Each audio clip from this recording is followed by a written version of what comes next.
life. Made my peace with my God, and my God, I've got to cut you all loose. It's over. Shut that door. You ain't it. I've dealt with it long enough. Some families just ain't family. No. See the family that stays together. Stick with God and you know we gon' stay together. Through the fights, arguments, and no matter weather. But see, some families just ain't family. No. See, we got the same blood. And I don't mean we was raised with the same guts. I know from brothers different blood, but it's all hood. But see, some families just ain't. 90.7 Wtcc FM. My name is D. Marshall, and tuned to Monday Night Live, formerly known as The Outside. I enjoy being the outsider. I should go back to the outside. You're still the outsider. Good evening, everybody. I'll always Good be evening. the outsider. This is 90.7 D. Moss, and that's my co-host, Robert Jones in the house. Good evening, everybody. Good evening. So, Rob, every Monday you tend to hit us off with some insight. You gonna drop some information off on us? Yeah, more of a kind of somewhat editorial. So, we all heard about what happened in Buffalo. And I was watching MSNBC Meet the Press, and I watch those shows because it's important for us to know what's going on out there, what the narrative is. We had a gentleman on last Monday, Franklin Jones, and he was talking about controlling the narrative, talking about the social engineering, the insidiousness of it, the longevity of it, and how comprehensive it is. So Al Sharpton is on MSNBC Meet the Press, and he's talking about, I'm talking to the families of the victims of the Buffalo shooting, and I'm, just talking about George Floyd's second year anniversary of his death. And then he said something which I wasn't surprised, but maybe some of you all might be surprised, or maybe you hear it so much through that social engineering, repetition. If you say something enough times, it'll be known as the truth. He said, we just can't fight for our tribe. We have to fight for everybody's tribe. We got to fight for anti-Semitism, Hispanics, LGBTQ. He was running down the list of people that we need to fight for. But nobody fights for us. And this attack, this brazen attack, was perpetrated based on anti-black hate. Pure and simple. And then the governor came on, Governor Holcomb, I think, I know I'm mispronouncing her name, and she was giving a talk, and she didn't mention the word black people once. I think she, maybe towards the end, but as an afterthought. And again, talking about unity, and we have to do this, and we have to do that. We're all people on the one, the same old puffery. And then when this heinous attack happened, the mayor, black gentleman, was giving a press conference, and he didn't even use the word black. And it's like everybody goes out of their way not to say black when they know this was an anti-black attack. Period. But then when we say something, we're being divisive. We're being unruly. We're not being compassionate.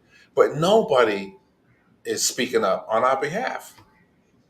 When you had that horrific attack, I think it was at a Miami nightclub. It was a gay club, and a lot of people got murdered in that club.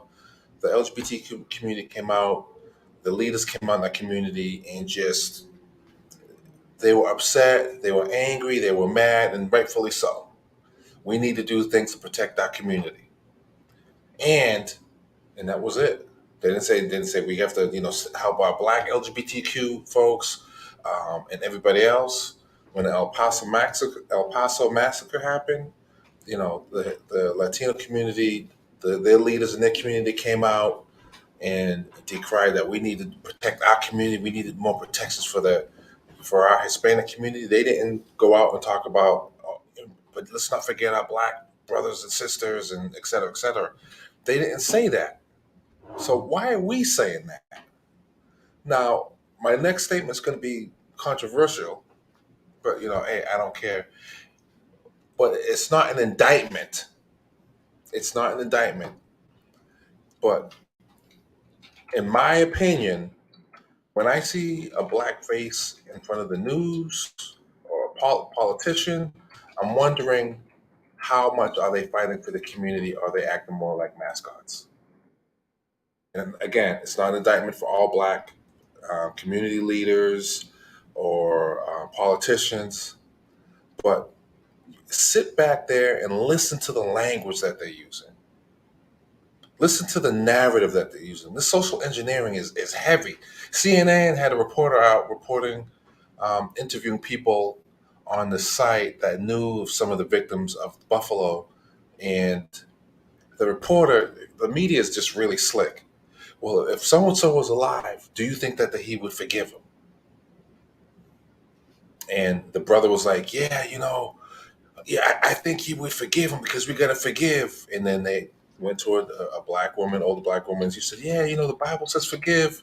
I'm like, no, no, no, no. Why is it when we're taught for this foreign religion, we're taught to turn the other cheek, to forgive, to pray on it, to pray for people. What's the other thing that they say a lot? Turn the other cheek, forgive, pray on it. Poverty. Like, the poorer you are, the more in tune you are to the word. No one else is adopting that doctrine. No other nationality, ethnicity group is adopting that doctrine. You do something to one of those groups, they're not turning the other cheek. They're not turning the other cheek. And they want to make money.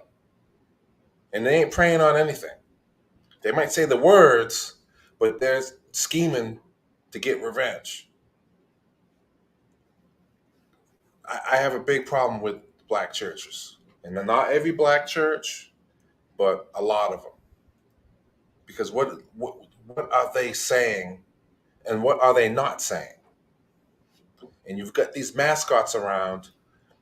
Governor Holcomb, and I know I'm mispronouncing her last name, showed up at a black church talking that, I thought she was going to break out some hot sauce and some Lowry seasoning salt. Why is she there? We should not be letting these people in our spaces. And we need to call out the mascots.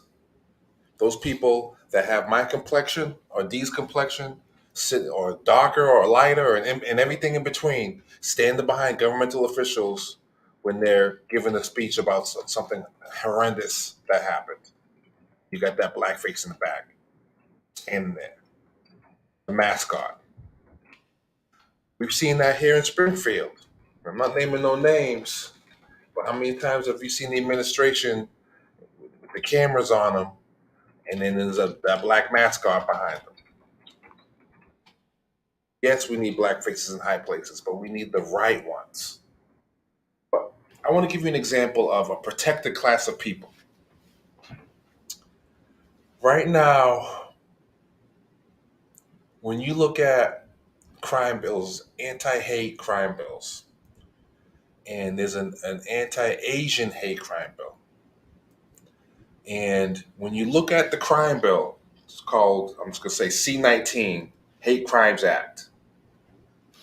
When you look at this crime bill, it has Asian written all throughout. There's no denying this anti-Asian hate crime bill. There's no denying who it's targeting and who it's protecting. This crime bill or act essentially made Asian people in this country a protected class. New York, the governor of New York pledged, I think, upwards to $40 million to help Asian activist groups that work in the community. $40 million. they're talking about, the Asians have been dealing with crime lately. The past year or two has been very hard on them. How long have we been in this country, Daryl? Over 400 years. Over 400 years. Have you seen the anti-black crime bill? Anti-black hate crime bill? Let me think. Well, no, that wasn't us. Well, how about the? Nah, that wasn't us either.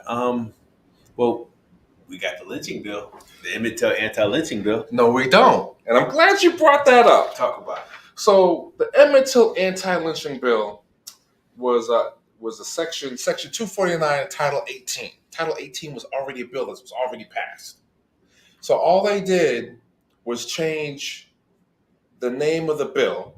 They amended the section 249 of Title 18 that specifies lynching as a hate crime to the Emmett Till Anti-Lynching Act. All they did was change the name. So when you look at Title 18, Section 249, the Hate Crimes Act, and you read, and I'm going to read it, offenses involving actual or perceived race, color, religion, or national origin. Whoever, whether or not acting under the color of law, willfully causes bodily injury to any person or through the use of fire, a firearm, a dangerous weapon, or an explosive or incendiary device, attempts to cause bodily injury to any person because of the actual or perceived race, color, religion, or national origin of the person. Now let me go to the C-19 Hate Crimes Act. The following spread of the 2020, there's been a dramatic increase in hate crimes and violence against Asian Americans. Hold that thought right there. I'm going to get back to that. According to the recent report, there were nearly 3,800 reported cases of anti-Asian discrimination and incidents, blah, blah, blah, blah, between March 19th, 2020 and February 28th, 2021, in all 50 states in the District of Columbia. During this time frame, race has been cited as the primary reason for discrimination, making up to over 90% of the incidents of the United States condemns and denounces any and all anti-Asian Pacific Island sentiment in any form. Roughly 36% of these incidents took place in businesses. More than 2 million Asian American businesses have been contributed to the diverse fabric of American life. More than 1.9 million Asian. Who's this crime bill for? It's the Asians. It ain't for us. In this Emmett Till, you don't see the word African American or black in any of it. But because it's called Emmett Till, we think it's for blacks. And it's not. And the same could be said, which hasn't passed, the HR 1280, the George Floyd Justice Police and Policing Act, which hasn't been passed. There's no language at all. Folks, you need to get better in reading between the lines. Everybody gets legislation, everybody gets acts, and it identifies the specific group that is going to benefit from the legislation and act. There's no ambiguity whatsoever. Nothing. And I'm not even talking about the money that these folks are getting. But when it comes to black people, it's marginalized communities, minorities, people of color, disproportionately affected, et cetera, et cetera. But they won't use the term black or African American. Because when you use those very vague terms, it can be watered down. There's organizations, white organizations, with black faces trying to get reparation dollars. Explain that one to me, Yogi. We have to open our eyes. When Brother Jones was here last week and he was talking about the social engineering, social engineering has been going on for centuries, making it so much so that the black people are ashamed to say black or afraid to say black. And you can't be ashamed and afraid to say black. We're in a two-party system. Overnight, we can cripple it and make it in a one-party system. Don't show up for the Democrats at all. Now, let's talk about Springfield. The same black voting bloc that has historically been there for Democrats for decades is a strong black voting bloc in Springfield. Our vote, just the black people in the community of Springfield, can determine who the next mayor is going to be. And when you determine who the next mayor is going to be, that's going to determine who's the next chief of police. And that's going to determine who's the next superintendent of education. And who else is that going to determine? On the local level. Yep, local level. It's about everything. City councilors, school committee members.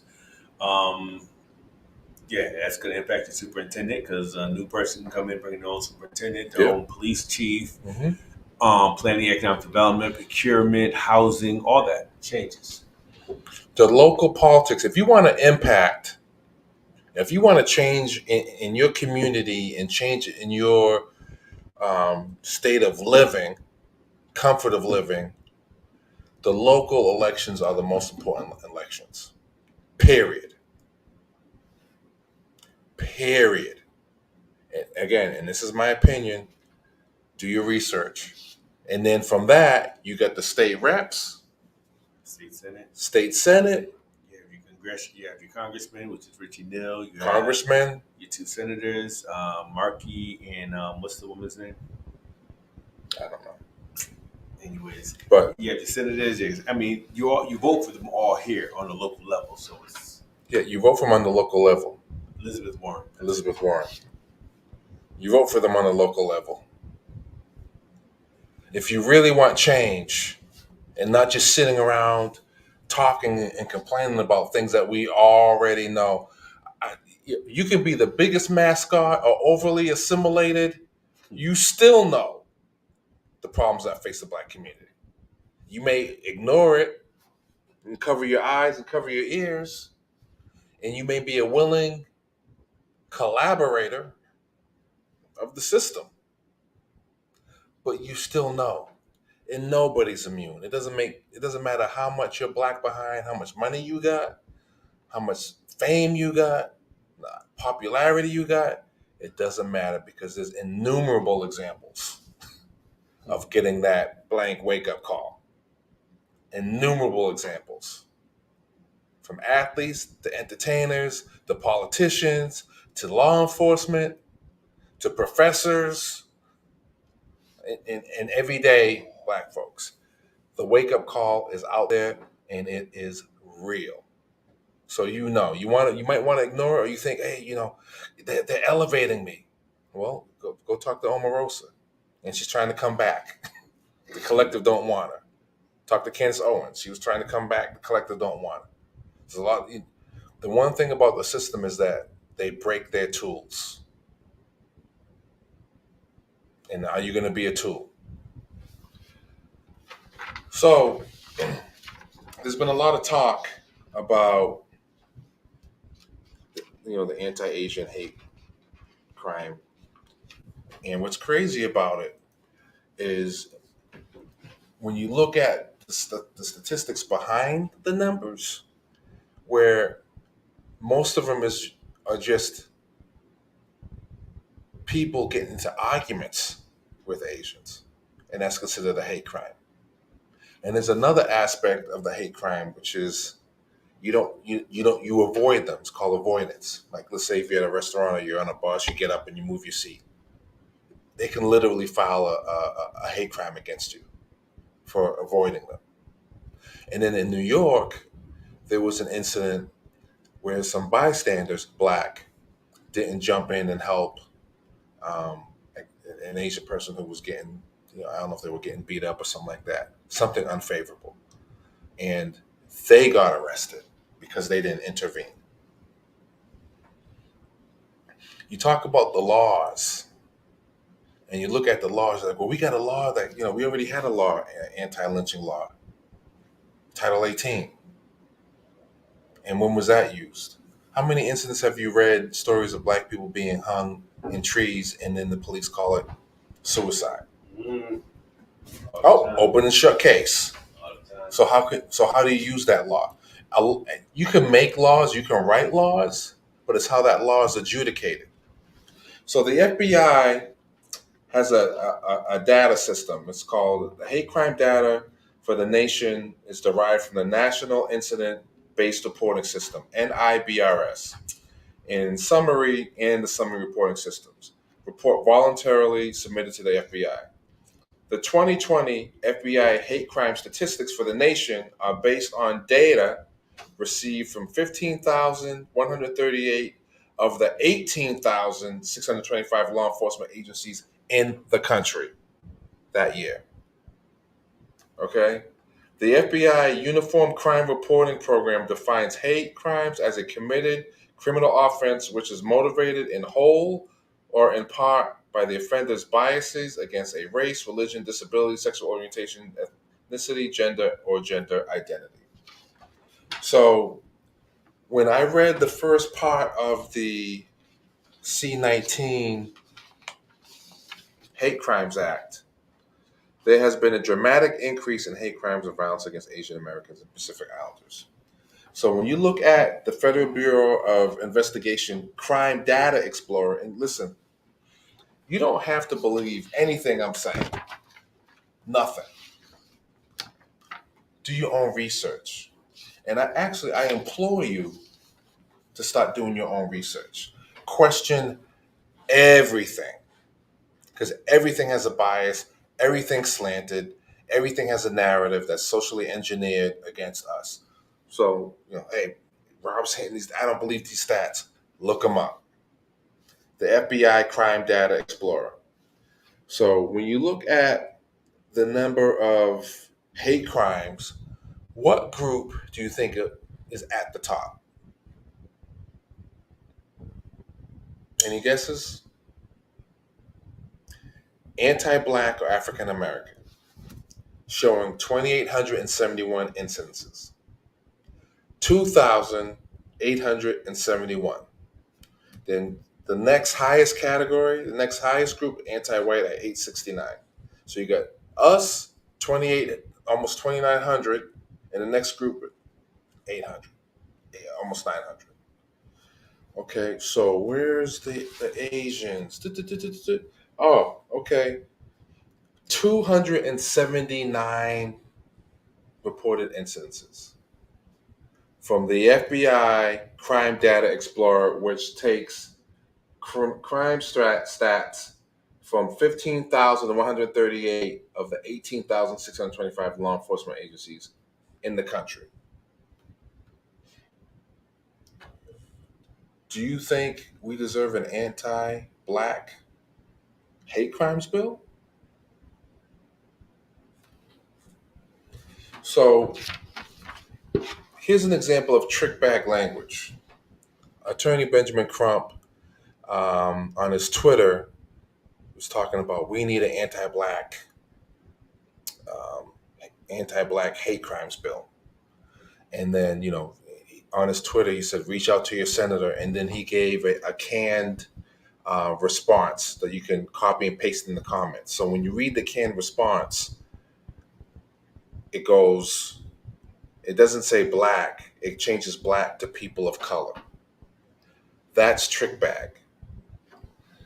Whenever you see the title, it's incumbent upon you to read the body of the document, the article, the letter, the message. Because sometimes in the first paragraph, it will be on point, but then as you continue to read, that's when you start seeing the trick bag language. One minute you go from black all the way to people of color, minorities. That stuff does not mean us. It's not intended to mean us. The one thing about law that is intricately and purposefully driven is the words. Each word means something. Each word has a definition and a meaning.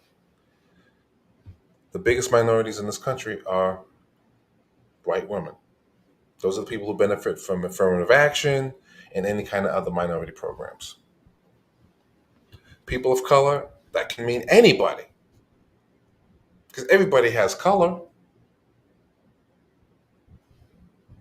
So, but it's so easy for them to say that, and it's easy for us to say that because we're so fearful of not. We want to make things so comfortable for them and everybody else, but nobody's making things comfortable for us. Why are we so concerned about making things comfortable for everybody else when we don't get that in kind? There's no reciprocity there. The fact still remains, whether you speak up, you're going to be ostracized and they hate you and they don't even want you around. And when you're quiet, you're ostracized and they hate you and they don't want you around. So no matter what you do, you're going to be ostracized, hated, and they don't want you around. So pick your poison. Are you going to be a mascot, a willing participant in the system, or are you going to do something different? Now, one of the things we talked about on this show. We have to go to Oh, we got to pay some bills.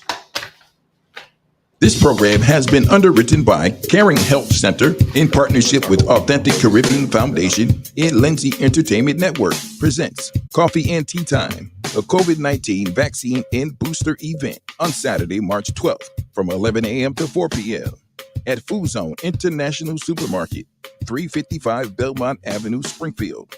There will be COVID-19 vaccines, boosters, and testing for kids 5+ and adults, gift cards, complimentary coffee and tea, community resources, live music, food trucks, giveaways, and more. There will be on-site translation services available. For more information, 413-739-1100 or 857-271-6006. Let's come together to help protect ourselves, our families, and our community. WTCC thanks Caring Health Center, Authentic Caribbean Foundation, and Lindsay Entertainment Network for underwriting with us.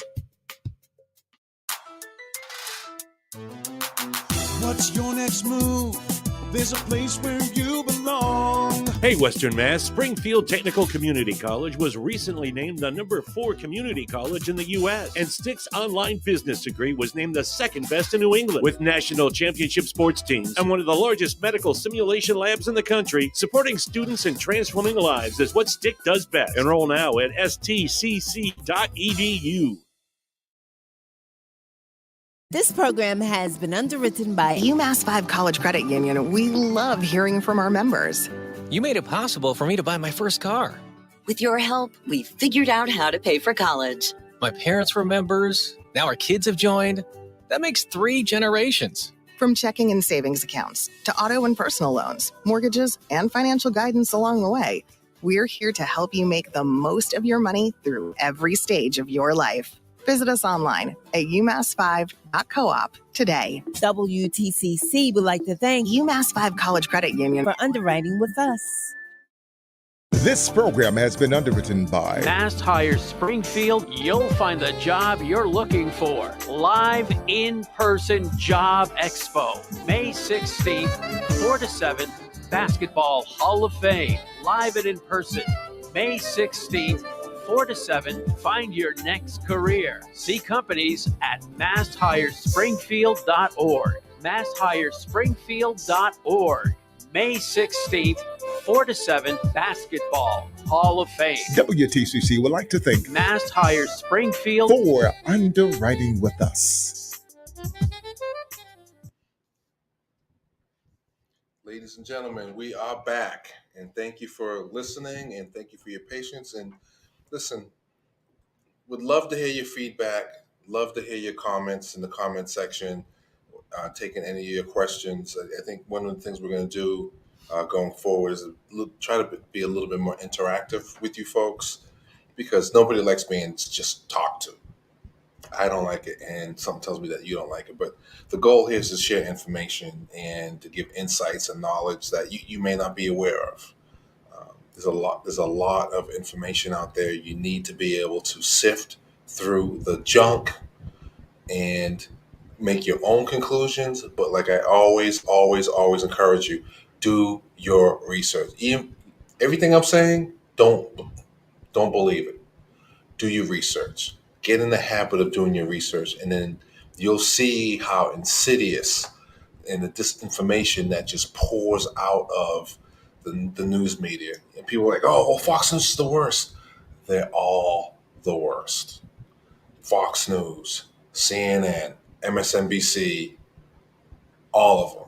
All of them in the news, all of them in print, the newspapers. Everywhere you go, there's disinformation and misinformation. So get in the habit of not just falling for sound bites, not just falling for headlines. Read the article. For the most part, we're a smart community. We're an educated community. We have to just uncouple ourselves from the mix. And once we do that, then we can really practice collective economics and really function as a community to get things done. Because at the end of the day, when you have the economics, all the other stuff works itself out. All the other stuff works itself out. Dave Chappelle was attacked again in the media recently, and he's just saying jokes. But somebody said, well, Dave Chappelle, why is he saying what he's saying? He's not untouchable. He's this, he's not that. And then, you saw him get rushed on the stage, and that person caught a beat down. And that was an inside job based on this comedy. But what makes Dave so free, and this is something that you could probably relate to, Daryl, is Dave's paycheck isn't reliant on the system. When you got athletes talking about things that they shouldn't even be talking about, acting as mascots, it's because they're beholden to the person who writes the check. When you got entertainers talking about things that they shouldn't be talking about, they have no field of knowledge, no expertise, nothing. They're saying it because they're puppets of the system. And if they don't say it, then they don't get their check. And then they're out. Dave Chappelle is not reliant upon anybody. During the pandemic, he was traveling around the country. He had probably one of those little ion boom boxes, put up a little, stood up on the box and started telling jokes. And people came from far and wide to hear it. He uncoupled himself, and they said he was crazy. No, he had enough. So he has the freedom to practice his craft and his art the way he wants to practice it. So that's a perfect example. So we talk about economics. There's a big wealth gap between black and white families. Big. And it didn't happen overnight. What do you think, Daryl? Took what? 1, 2, 3 centuries? At least. So one of the things when we had Mr. Bayuk on a couple of weeks ago, we're going to do something I call like Financial Fridays. I'm going to break it up in parts. We're talking about life insurance. We're talking about wealth and estate planning, wills, and anything related to financial literacy. And we're going to have Cameron Crouch and Mr. Bayuk on, certified financial planners that are going to be talking about strategies and techniques and tactics to get you on the right foot. Financial planners with accounting backgrounds, correct?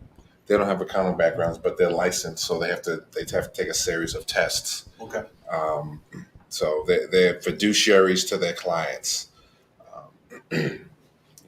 You don't really need an accounting background for that, but you need to have your licenses Clarified and understood. Gotcha. So we're gonna do that, and we're gonna explore that. So be on the lookout for that. That's gonna be coming up soon.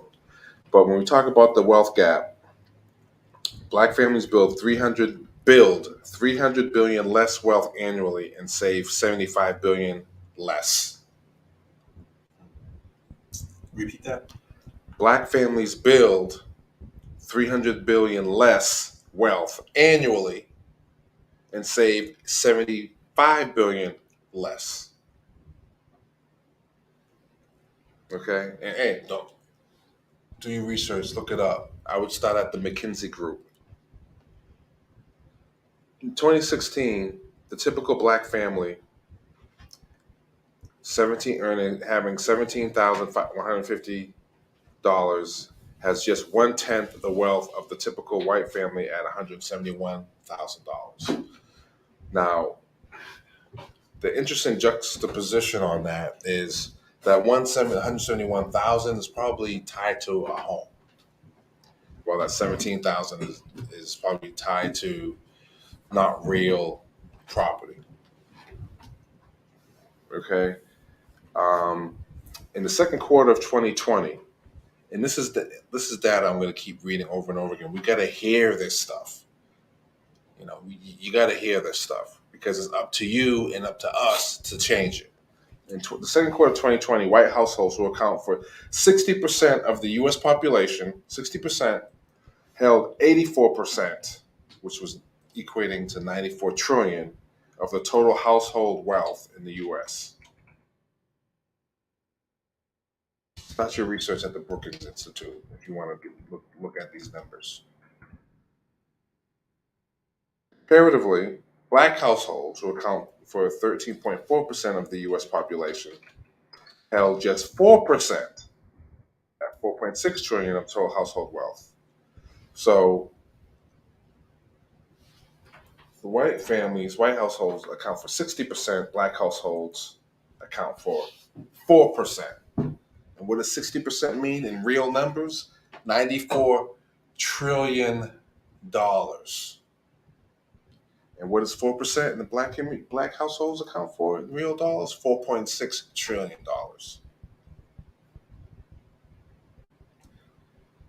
We didn't get anything as a community back when we were the second largest demographic in the country.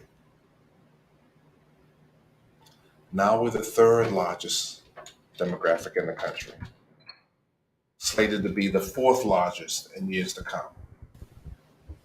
Now is the time to get out, vet folks, step up and for elected office. Nothing more important than what?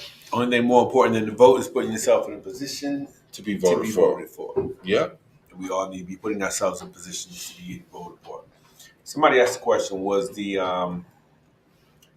Anti-Lynching Act established due to what happened to Emmett Till?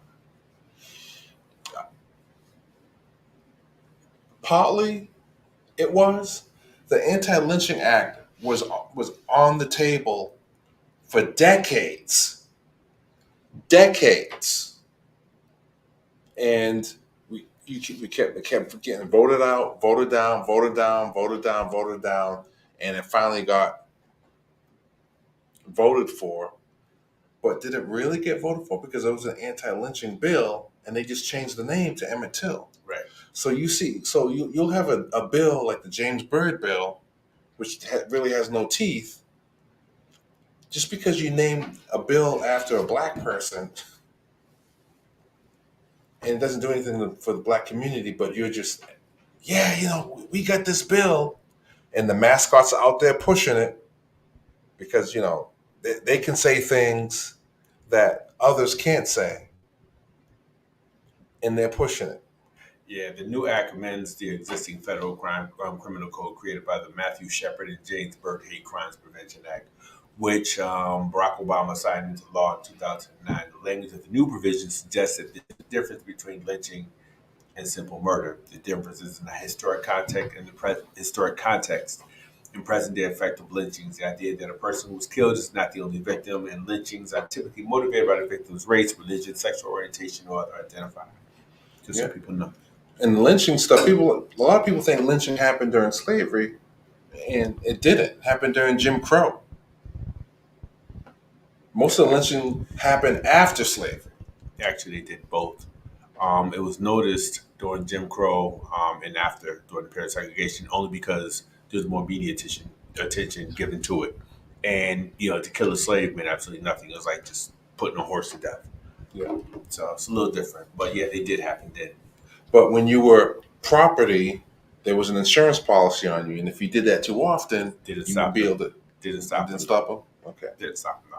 This is America, bro. Yeah, you're right. I got you. And keep it 100. Blacks at that time weren't the only ones being lynched. They would lynch Irish. They would lynch Italians. They lynched criminals, anyone they thought was a criminal. This is America. I think death and murder and mayhem is something that they do really well here in this country. Well, yeah, you got to remember. Did I say that out loud? You said it out loud, and you said it from the mountaintop too. Also, you got to remember when this country was a penal colony. They sent all the most of the lynching happened after slavery. It was a penal colony. They sent the dregs over here, and after this, and then when they fought England was like, you know what, we need to send them further away, and that's when they started sending them to Australia, get them all away on the other side of the world where they can't bother us. There's some work to do, and people need to. And I appreciate all the information that you share because people need to look beyond the obvious. Most folks feel everything is okie dokie and everything is cool until it impacts them, not realizing that they're being impacted the entire time. And the other piece to that is not realizing, or maybe they do realize, when they're being used as pawns, as puppets. That's where the term mascot comes from. When you're being used. For what? A couple dollars? In Springfield, if Springfield gets its act together and makes the changes that needs to be made, not only is that going to go a long way for the city of Springfield and the citizens of Springfield, but also the Black community. When the Black community is doing well, everybody's doing well. You can't say all tides raise rising boats when your boat has holes in it. I think it was Bank of America, and I'll have the exact data next week, said that because of all the racial strife in this country, that the country lost out at probably like $20 trillion just because Black people are the last class citizens in this country. If they leveled the playing field truly, this country would be more prosperous. But what are you going to do? Well, listen, that's all I have for this evening. I don't want to kill you and over inundate you with a bunch of facts and information. Just piecemeal at a time. Research everything I'm saying. Sit down, be introspective on what you're going to do. Because Springfield needs a significant change all the way around. All the way around. Get rid of the mascots and the sycophants, and let's go for some real change in the city. Right, everybody, you all have a good night. Let's play some music. I don't care if you bring down a statue, but can you codify a statute that ensures my right to vote? My right to vote. My right to vote. My right to vote. Freedom made free when there's no truth. Freedom made free. They're selling me and they're selling you. Freedom made free when there's no truth. Freedom made free. They're selling me and they're selling you. Ask me if I'm good. See, I'm saying I ain't fine. We're running out of truth like we're running out of time. Black leaders masquerading like coons, straight buffoons, plantation style. Instant smiles and quick to acquiesce what little space we have. Selling at our communities with our Black families up for grabs. Straight to the auction block, they selling our souls. Holes for a system that never worked in our favor. Wasn't designed for us. Teaching and preaching in Jesus we trust while being betrayed. Played like pawns on a board in a chess game and we're losing on purpose. For no purpose at all. These are trying times and this new struggle is real. So ask me how I feel. I ain't never fine. We're running out of truth. It's like we're running out of time. Freedom made free when there's no truth. Freedom made free. They're selling me and they're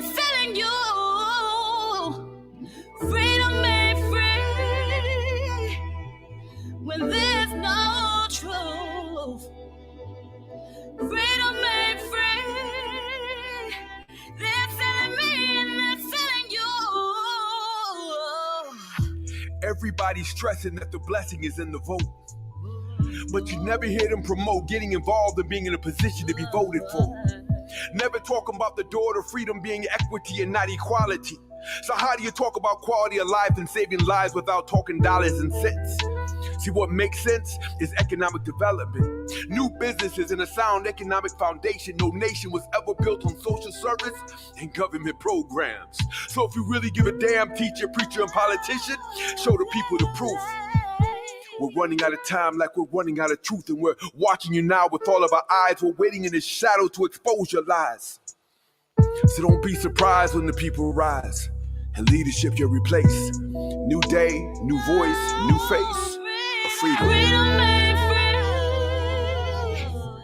When there's no truth, freedom made free. They're selling me and they're selling you. Freedom made free. When there's no truth, freedom made free. They're selling me and they're selling you. They just wanted to be mad. Everybody can't be my skin, like it ain't the crown I hold. You bold, crude, and show enough rude, as if my blood don't feed your root. I am the fruit of strange trees, resistant to pocketed hands and knees, deaf to your pleas, with hands for your disease, ready to fight injustice till it has no goddamn teeth. First thing that come to mind is I sit and write trying to fill this void. I come to y'all bearing pain cause I ain't feeling poised. A lot of my is down to grip up cause they unemployed. Not realizing happiness fades, you gotta pray for joy. But what do you do when you feel like prayer ain't working? Every day we trying to heal till we turn on the news, see another black curtain person. It's like I'm there in person. The way my brothers meet in death, you would swear they was flirting. So full 12, they don't protect, these pigs are just serving God's people with bullets like it was part of their sermon.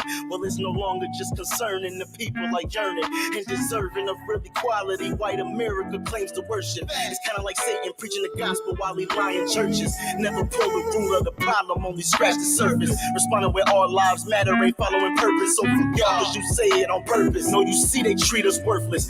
Shout out to my man Kevin Dumpson, my brother. And hung himself like master, you must think we stupid. My brothers and sisters been free from you since Emancipation Park. Burned down Black Wall Street, cause truth is, they feared us from the start. Our ancestors led the way in deciding to march. Looking the beast right in his face and not taking the mark.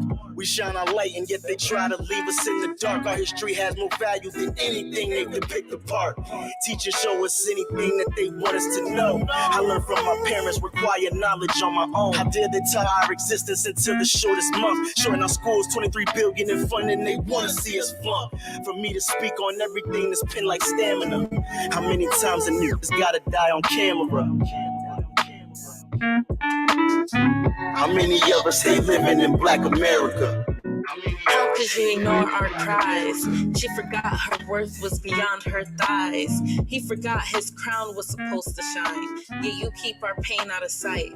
Tell us everything is alright when this is a war we fight. It's not relatable, not debatable. It's our pain we carry inside. How many of us hate living in Black America?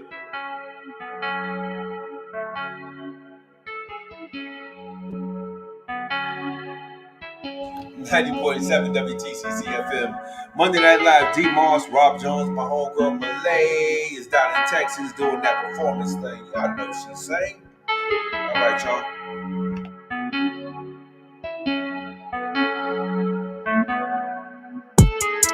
All the times that you said that you wanted her back, she don't let her ass go, you want none of that. Yeah. All the things that you need, that was all in one place. You don't understand how love works one day. All the times that you said that you wanted her back, she don't let her